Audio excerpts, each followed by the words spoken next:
Hi everyone, my name is Alex Hunter and I'm an associate at Core One. Today I'm going to walk you through how to submit an invoice on Expensify. For your reference, I'm going to be going through the Invoicing Instructions for Independent Contractors, which is a document, it's an instruction walkthrough that we sent you. If you have these instructions available and would like to follow along, that would be great, but otherwise you can just watch the video as well. Before we begin, I'd like to just say as a general rule of thumb, the whole process of creating and submitting an invoice on Expensify should not take you longer than 10 minutes. Expensify is an easy to use platform, and hopefully after this video and after you've submitted an invoice or two on your own, you should get the trick of it. Now, beginning on page 2 of the instruction handout, these are some of the best practices for using Expensify. You should have received an invitation link to Expensify from your program manager or from someone else at Core One. If you did not receive an invitation link and you have not used Expensify with Core One before, please reach out to your point of contact at Core One. Second, please register your Expensify account with the email that your invitation link was sent to. Expensify gives you the option to register your account with either your phone number or your email, and please ensure that you sign up with the email that you provided Core One. Lastly, Expensify is significantly easier to use on a desktop or laptop rather than its mobile version. The mobile version is okay for scanning receipts, but it has a lot less functionality than a desktop or laptop does. So please use a laptop or desktop whenever you're creating an invoice on Expensify, and it'll make your life a lot easier. Moving on to page 3 of the invoicing instructions, which is an index that shows you how to set up your Expensify profile, all of the potential items to include on your invoice, and the process for submitting an invoice. I'm going to walk through each section in this video, but please feel free to skip along if an item does not pertain to your particular invoice. As well, if you're looking at the index right now or just watching the video, please note that all of the items we go through today may not apply to your individual invoice. For example, you may have POV mileage to invoice, but not airfare or a car rental. At a minimum, however, your invoice will require at least a labor expense and for you to submit it. So those two are mandatory items to pay attention to. So when you create an Expensify profile, it will start with this page. It'll ask you for your first and last name and a password, and it'll also allow you the ability to upload a photo if you would like. It's all pretty straightforward. Just please ensure you have the correct first and last name and a password that you'll remember. If for some reason you'd like to alter your name or password and you already have set up your account, you can find this section in the left-hand side on the settings section and within the account details subsection, and it'll bring you right to this page. The second key item when you're setting up your Expensify account is to enter your personal banking details into Expensify. This is so that when your invoice is reimbursed, the payment is directly deposited into your bank account. It's an easy setup. All you have to do is click the Add Personal Bank Account button right here, and it'll bring you to this screen where you can log into your online bank account. Once you log in, your bank account is now synced up with Expensify.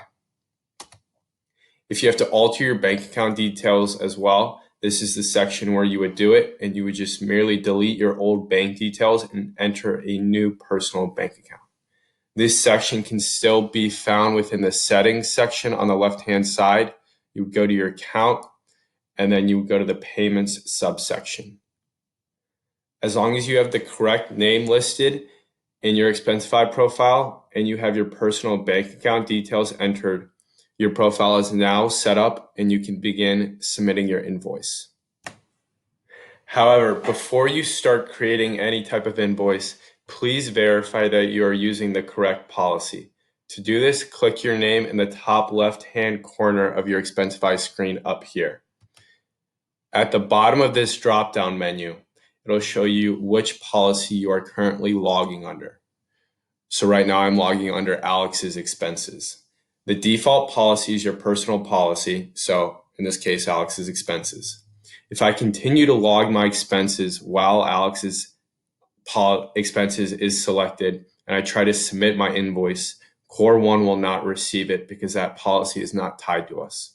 So whenever you are using Expensify, please ensure that you are logging under the proper policy.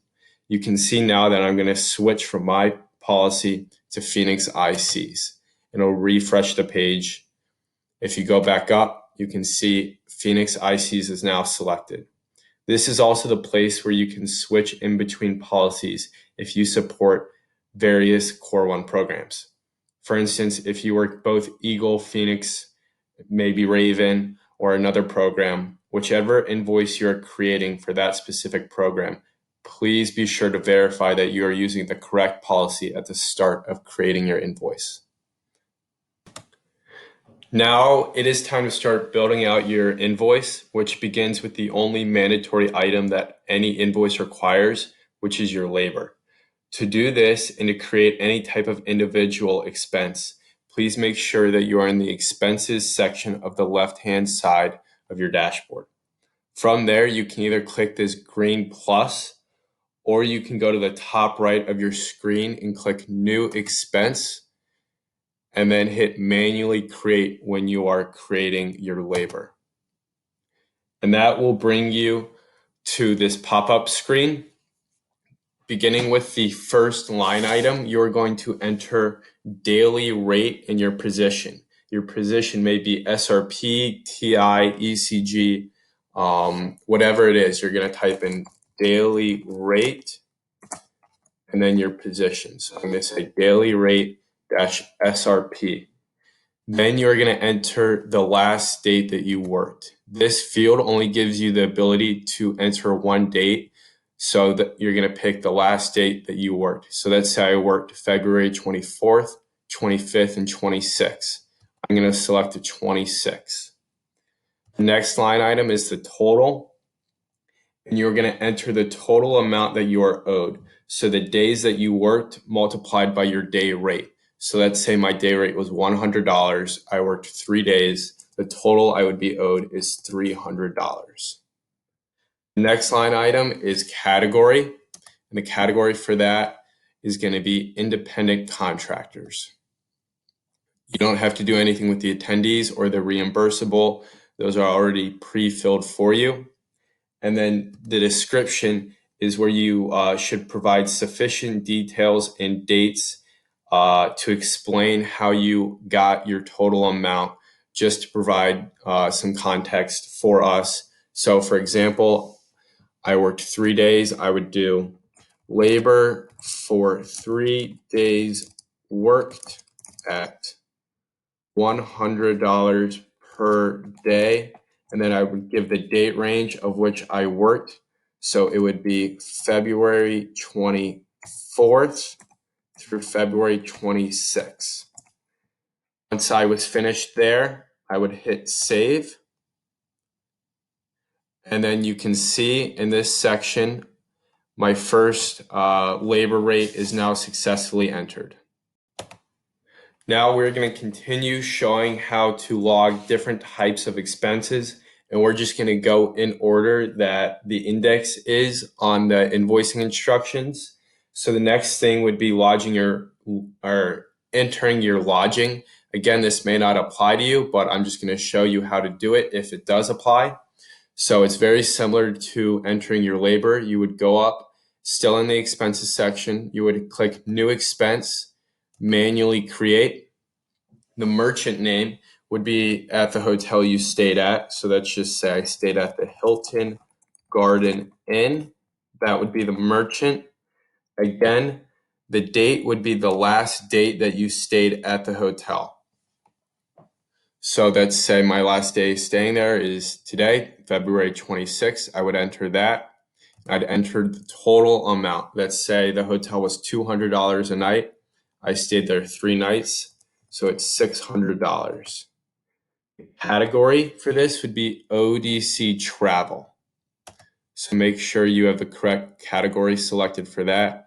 Again, reimbursable and attendees is pre-filled for you. You don't have to do anything there.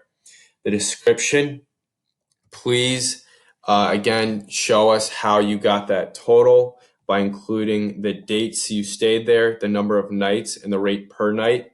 So a good description would be lodging for 3 nights, give the date range.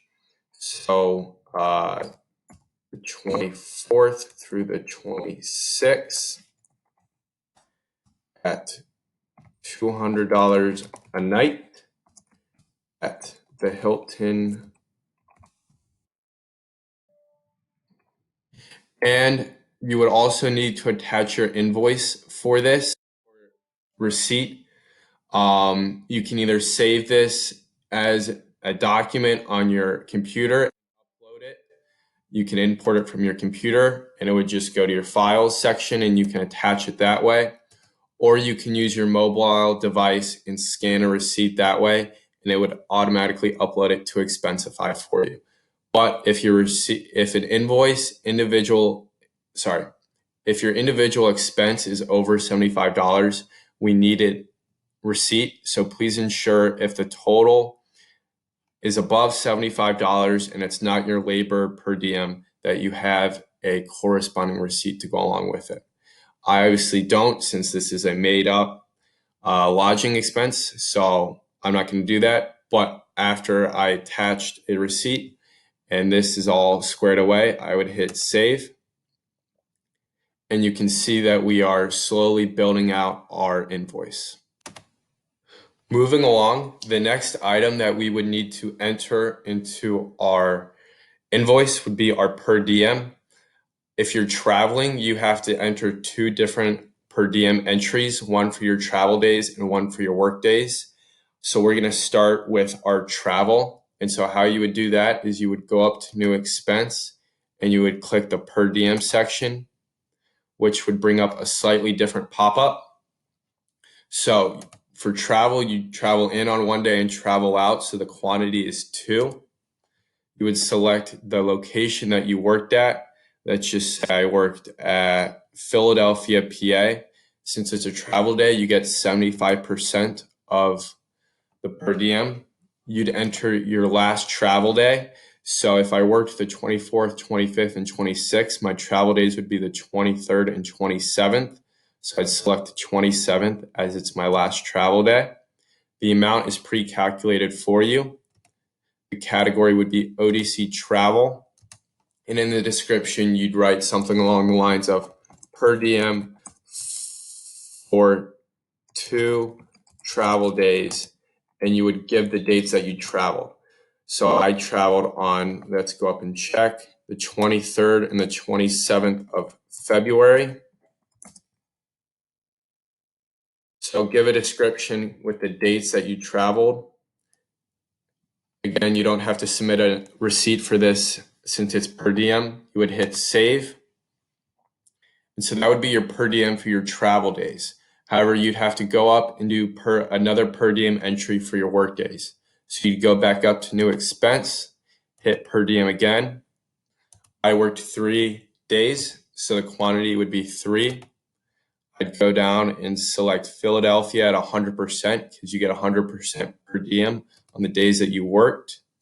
You would select the last day that you worked, which was the 26th. Category again would be ODC travel. And in the description, I'd write per diem for 3 work days, which would be the 24th through the 26th. No need to attach a receipt for a per diem entry. I would hit save. And now you can see as you're building your invoice, we have our labor, we have our lodging, and we have our per diem now. We are now on page 12 of the invoicing instructions, and another potential expense that you'd have to include is if you flew to wherever you were supporting a program. So let's say you have to enter a flight. It's a very similar process to your labor and your lodging. You go up and you'd hit new expense, manually create.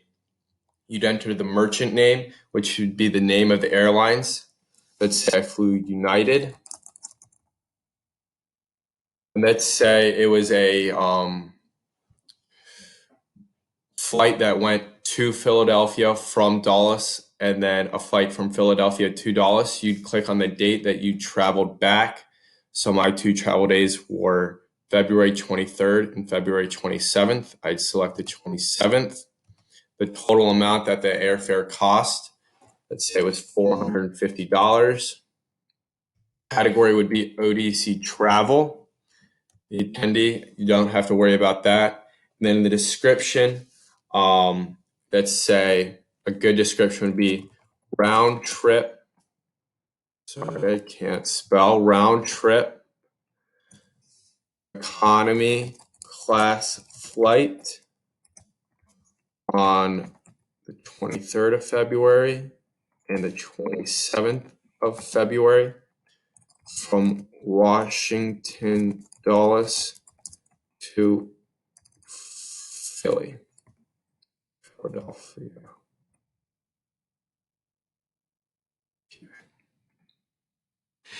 And since this total expense goes above $75, you would have to attach a receipt to this invoice showing your flight itinerary and details of the credit card or debit card that you paid with. We need both to approve any flight expenses. So after I attach my receipt, I would hit save. And that would also populate in here. Moving along, let's say you have a car rental that you have to enter.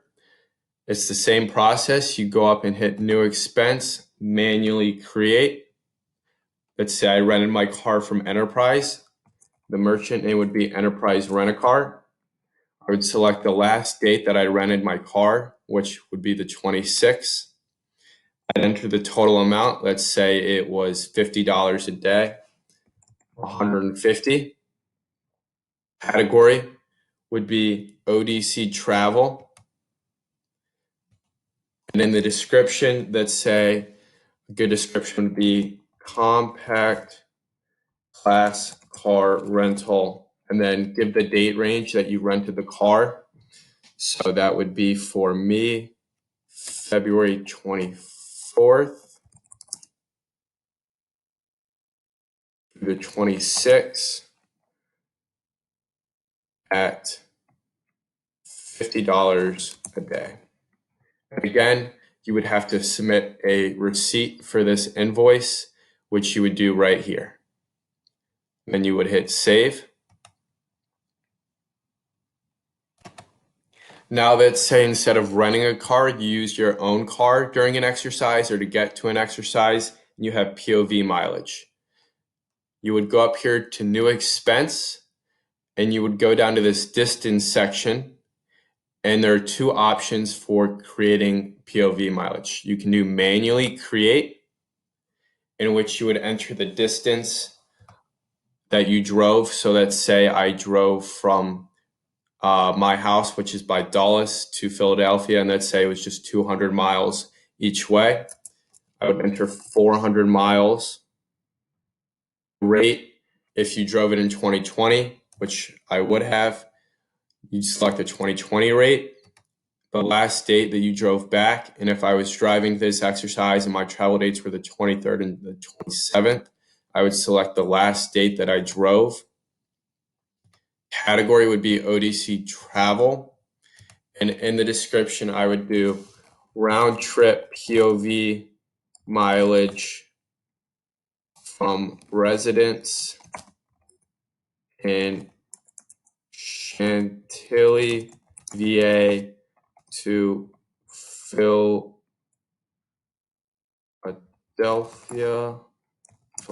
Pennsylvania. And then you'd give the two dates that you drove, which would be February 23rd and February 27th. And then you would hit save. Another way to do that, if you don't know the amount of miles that you drove, you can go up and hit new expense. You can create from map. So let's say I was driving from Dulles Airport. You can enter a location A, and then a location B.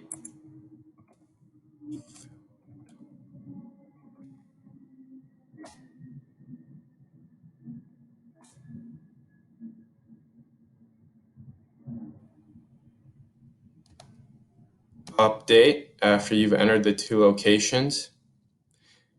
It'll say 162.75 miles, and that'll give you a map of your POV mileage. You can hit update. Then you would hit save, and it would pre-populate the mileage for you, give you directions, and you'd still have to enter a description. But if you didn't know the exact miles, creating from a map would give you that. So that's just another option. So I'm not going to say that since I already entered my POV mileage, but that is just another option for you.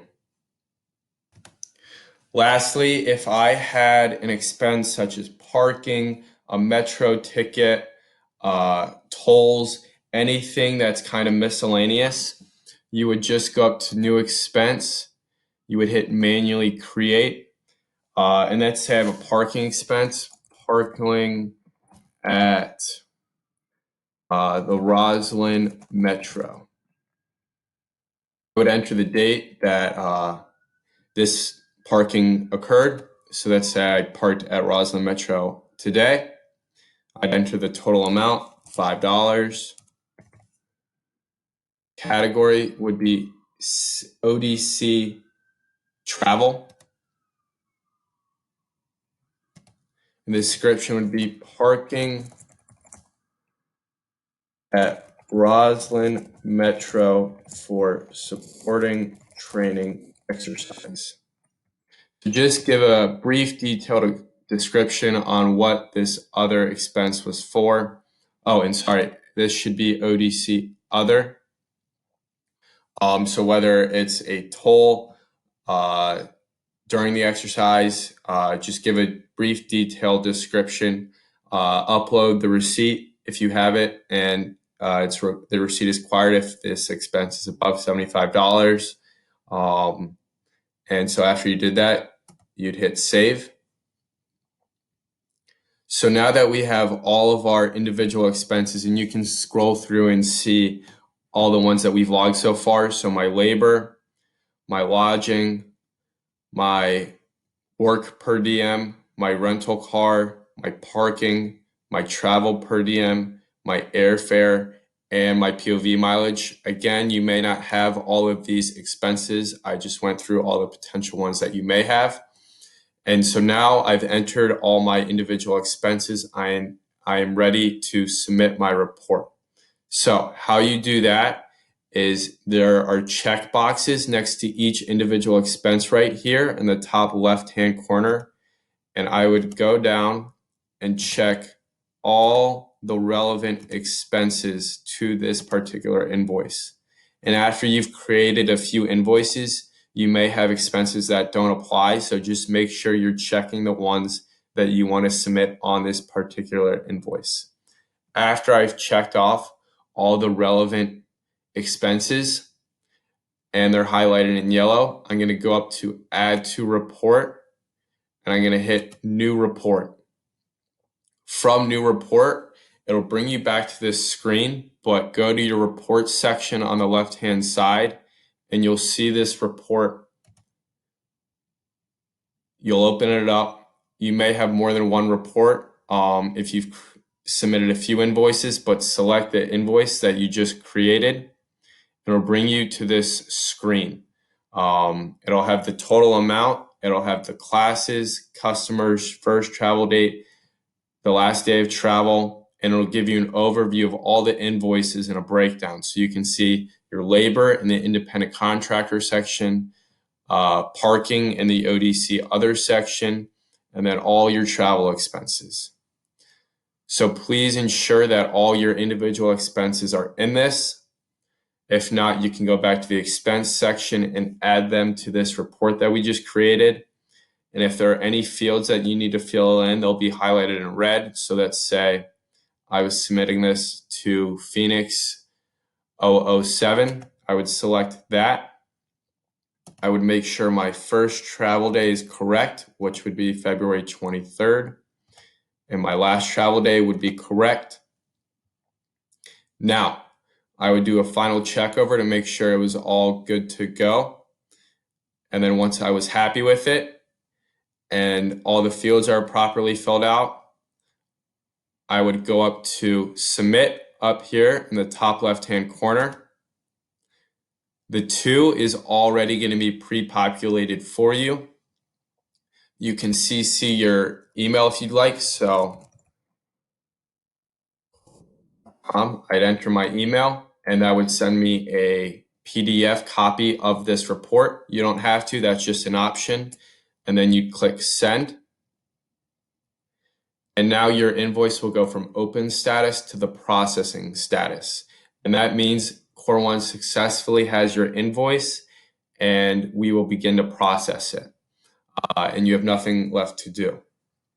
So going back just to the opening screen here, I hope you found this video informative and helpful. If you have any questions on how to submit your invoice and you can't figure it out with the aid of the instructions or this video, please reach out to someone at Core 1 and they will point you in the right direction to make sure your questions get answered and that your invoice is submitted properly.